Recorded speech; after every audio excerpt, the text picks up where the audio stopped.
What does the Bible say about sex and stuff? AKA doing it, AKA boning, AKA throwing it down.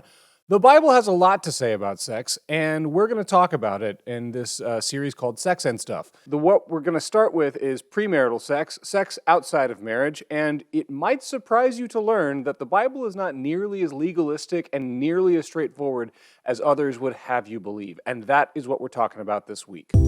Kindred UMC live show features adults discussing adult topics, occasionally with adult language. It may not be suitable for young viewers. Please use discretion before watching. Hello all! Welcome once again to the Kindred pre-recorded live show. I am the pastor of Kindred UMC. My name is Chris Hayden, and we are coming to you not live but pre-recorded from my front room, aka Kindred Studio A. Hi, I'm Brandon, your local board member and friendly queer sex positivity activist. That's going to come in handy later, given the topic. I'm Preston and I'm scared of water, apparently. All right, that's news. To be continued. Breaking news.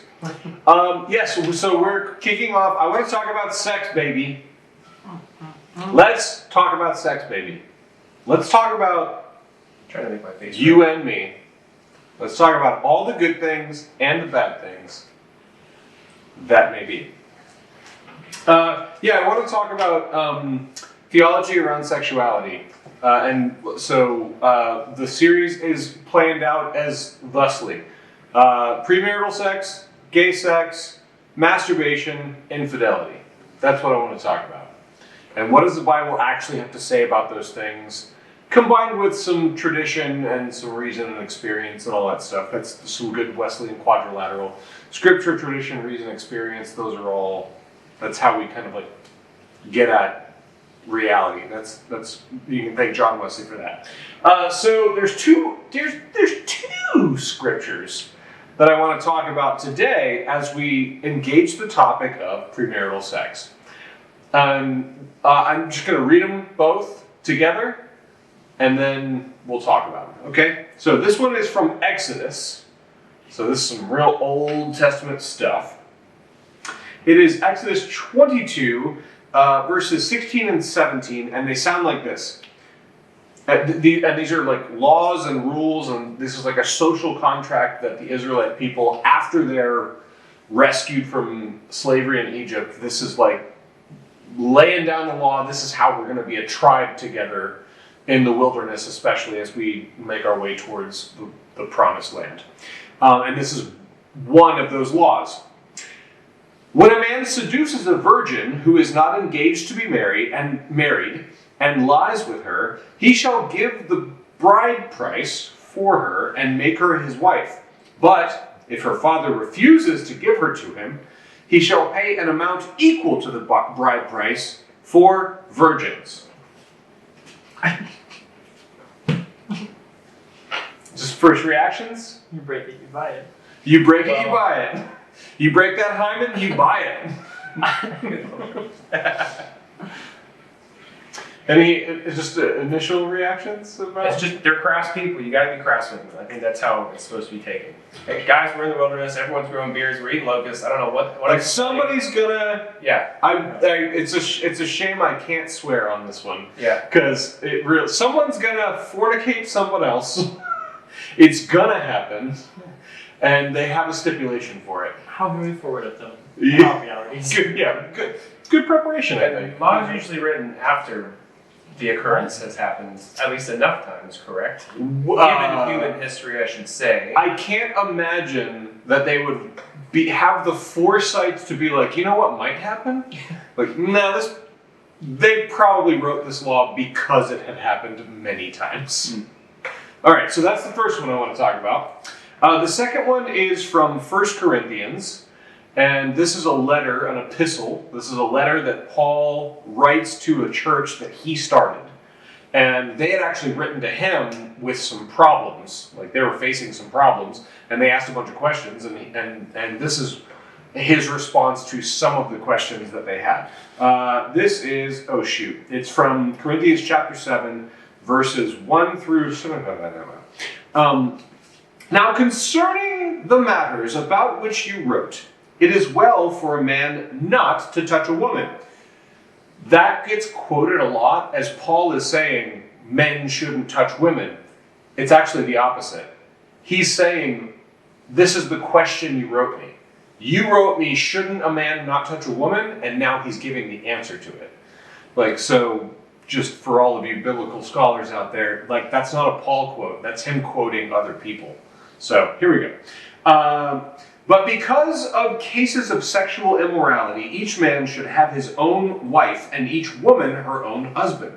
The husband should give to his wife her conjugal rights and likewise the wife to her husband.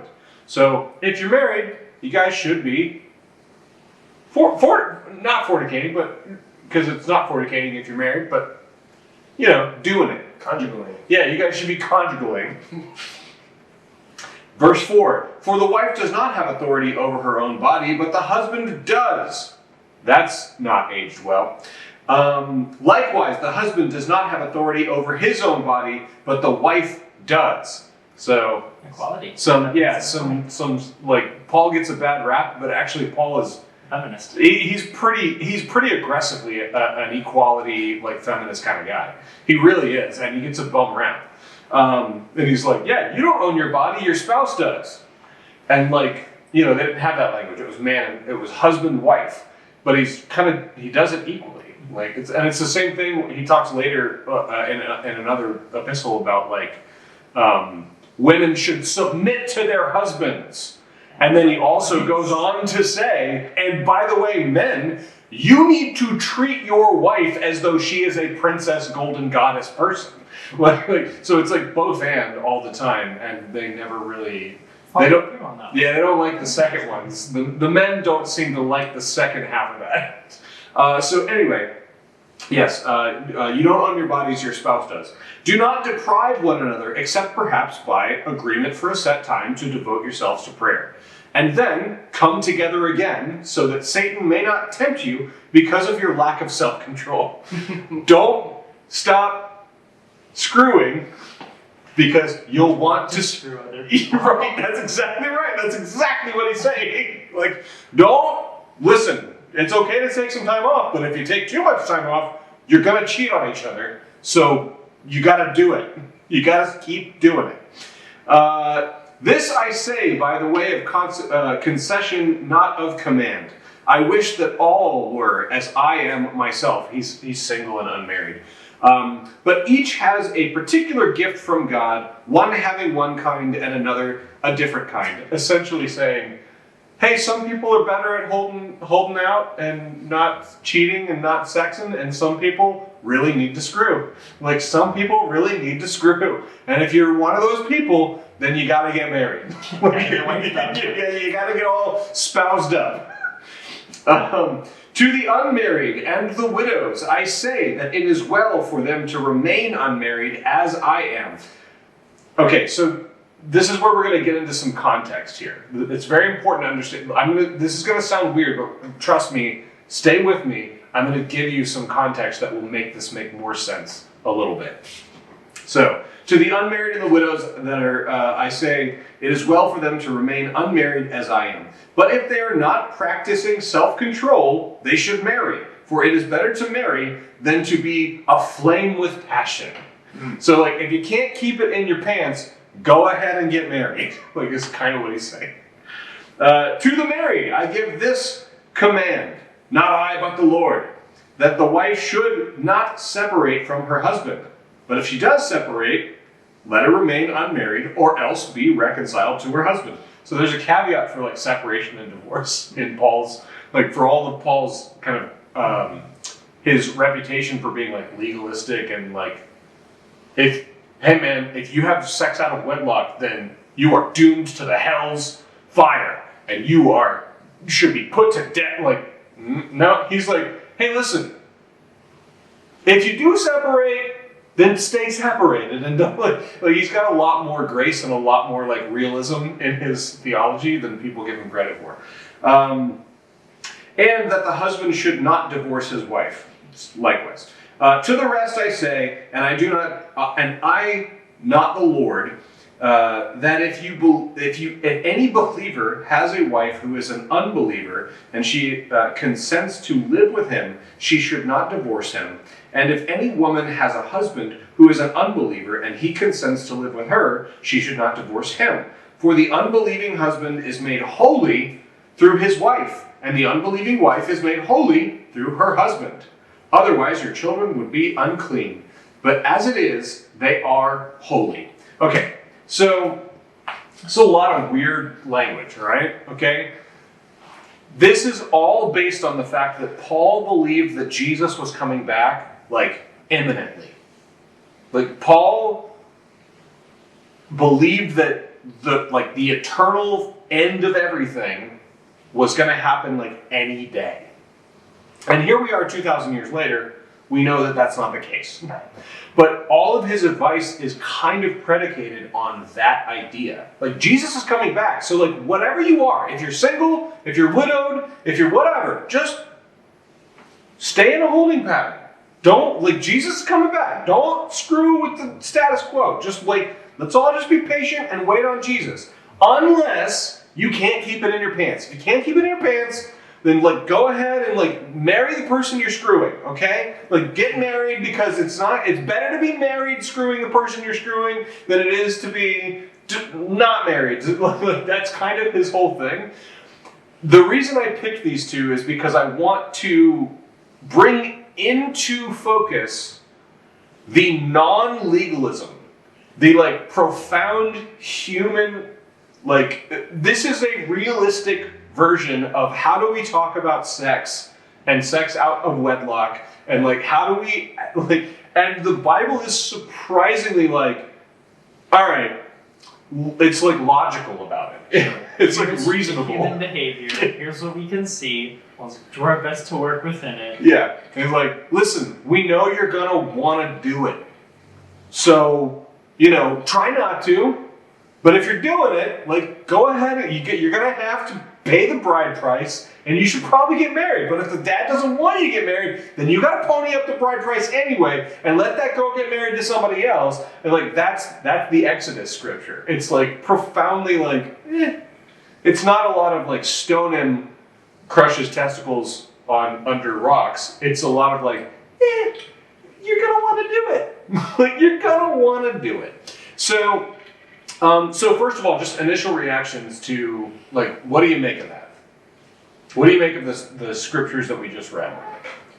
It all like boils down to self-control, I think, which is kind of the whole chastity argument or the before wedlock argument. Yeah. It's more of a... I think there is a lot of self-control. It all like reflects... emphasized. Yeah, it reflects back to, yeah, you have a partner here, but how about you? Yeah. Are you really self-control-y here, like we all are trying to be, or are you kind of just... Yeah. You go around dilly-willy and we all have to... I don't know. It's just it's a weird reflection, and it's, yeah, again, it's very human. Yeah. It's very like, we all know. We all know. Like, everyone wants it. You're gonna do it. Like, nobody's expecting... It's the thing, because I in preparation for this series, I started I wanted to really, really get into what it, like, we're all taught in the church, like, premarital sex bad. Wait till you're married. That's the ideal.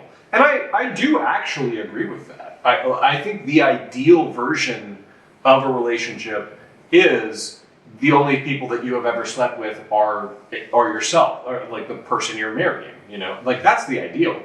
Because, like, everyone kind of has, like, oh, who have you been with? Like, everyone has to kind of navigate that conversation when you're in a relationship. Mm-hmm. And it's not great. It's not comfortable to discover, like... Yeah, and here's the problem. We're human, too. So everybody's the ideal. So now I'm saving myself for this man that I'm hopefully going to be calling my husband. And, I didn't know he was going to break my knees for, not getting in McDonald's one night. And now I kind of have to change my way here. Yeah. Didn't know that was coming. But here's the other thing, too, is people used to get married at like 13. And they used to live, if you were lucky, you would survive to be as old as I am now. I would be a wizened elder in a tribe, Like, And so like that's another really serious caveat that kind of comes with all this. And even when that was the case, you can hear from the language, there were obviously a lot of people that were like not really following the rules, if you know what I mean. Like they were like this idea of premarital sex being like kind of a new problem is really not accurate at all. Premarital sex has been around for a long time, and the Bible is kind of like, all right, listen, you kids, you know, like it kind of has that. It's not like let's kill them. It's much more like, all right, we know you're gonna want to do it, so like, and that's not the picture that I was given when I grew up in church. Sorry, I felt like you had some thoughts that you wanted to share. I had no idea what happened there, and I forgot. Oh, okay. Well, that's my fault. I do that a lot, actually. So, what has been your experience? Because you've both grown up in churchy stuff. What have you kind of been taught by the church about premarital sex, sex out of wedlock? Like, and what's been your experience? Well, as the male too, we're the predators. We're the heat-seeking missile that's going for the kill. So we have to be on extremely high alert because we can't control ourselves. So the only way to do that is to, give the rule up front at a nice 6 or 7 years old age when you don't know what that means, so that you blossom into something that's terrified of whatever happens after. I feel like that's how I definitely had that similar experience. Yeah. How about you, Brandon? Yeah, down the track. What's been your church experience? Yeah, I'm trying to remember if there was any, we did a series on hot button issues where it's but I don't think they were ever so bold as to be safe sex over premarital. They're just still to not do it. Don't. Well, all right? It's like that. Here's my sermon. Don't. It's an ideal versus truth. It's a huge human dilemma. Yeah. Are we these ideal things that are going to happen? No, we are not. So let's focus on what the truth is that's happening. Everybody is. So, because we can't stop everybody, Absolutely every sermon like that flies in the face of your own lived experience, likely, or your community that you're preaching to. You've talked to kids because I was I couldn't control myself, sex, so I'm gonna die now. And it's that, has it ever worked? Yeah. Well, so that's my kind of my final point that I want to make about it is, if you look at our track record, the Western Church's track record on sex, it's pretty abysmal. We have a horrible track record. It's resulted in pedophilia, very high divorce rates, unsatisfying marriages with unsatisfying sex life. And this is not the case for everybody, because I actually know, I've said on this format before, I don't know any pastors who actually didn't sleep with their wives before they married them, I do now know one, and I dare say he by his own account has a very happy and very healthy relationship with his wife. So it's not impossible by any means, but it does seem to be the exception to the rule, not the rule. By and large, I know more pastors who either have slept with their spouses beforehand. I said wives earlier, but it's both and. I know people from all sides of the argument who have slept with their spouses ahead of time, and they're fine and they're good. And I know people who have been divorced and they're not the only people that their spouse is not the only person they've slept with, and all that kind of stuff. And when we insist on this legalistic interpretation of it, primarily, I think it's not true to the scriptures that I just read.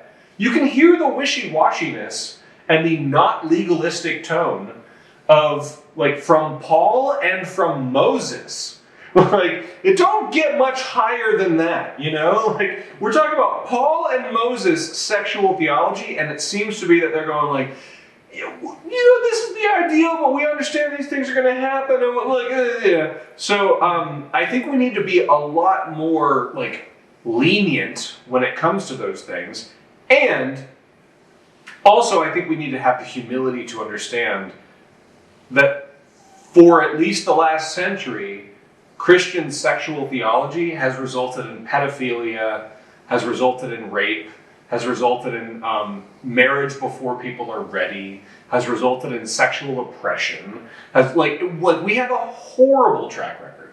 We've done far more harm by trying to insist on a legalistic interpretation of sexual theology than we have good. And I think we need to lighten up a little bit on it. Final thoughts as we close out? I don't think any of the passages that we looked at today are worth the psychological trauma of getting married too early, or like the fear surrounding sex that so many people in the church have that leads to a taboo on why I can't talk about people I slept with before. I don't think that's as big as a deal for a lot of people, and based on this, it's like I don't see that. Yeah, and it all depends on the person who you're talking. If you're talking to a person who holds ideals so high, because maybe their truth's not quite there either. Yeah. Because that is what they're striving to be. Now everybody's Are you saying that certain Christian people might be hypocritical about this kind of thing? yes, Well, that's. But I've never encountered Yeah. anything like that ever. in my but not me. So that's what I'm saying. Is I'm right here and totally correct. But when you're looking at the ideal, the entire time you're missing all of the fodder that's down here that also all the real human stuff. Which continues to prevail. Yeah. Human sexuality has not yet been defeated. Life finds a way. Well,